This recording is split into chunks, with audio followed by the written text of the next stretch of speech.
Assalamu alaikum. Амансыздарбы тугандар. Бүгүн Бишкек шаарындабыз. Бишкекте акчалардын курстары кандай болуп атат? Бул видеобуз ошол тууралуу болот. Андыктан видеону өткүзбөй биз менен болуңуздар. Мунун да басып койгула. Бул жерде Доскредо банкта доллар 106 болуп калыптыр тугандар.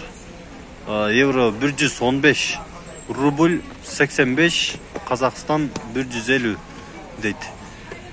Доскредо банкта доллар көтөрүлүптүр, евро вообще көтөрүлүптүр тугандар. Рубль жылышпайт го. Жаман кыйнады го булар дагы.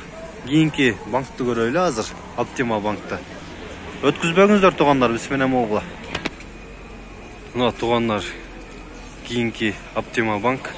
Элдер көп очерет, ичинде аябай көп экен очеретчи.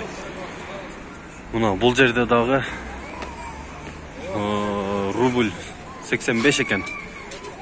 Доллар 105, евро 115 экен.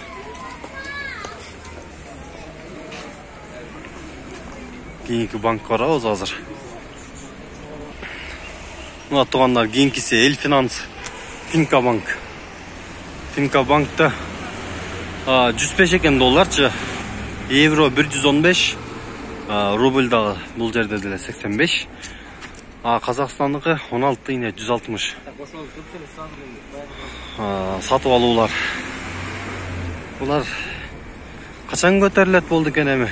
Эртерээк көтөрүлсө жакшы болот эле. Көптөгөн мигранттар дагы кыйналды. Акча которуп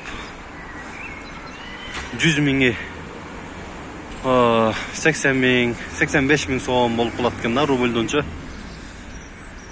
Комментарий калтырып, лайктан баскыла тугандар. Саламу алейкум.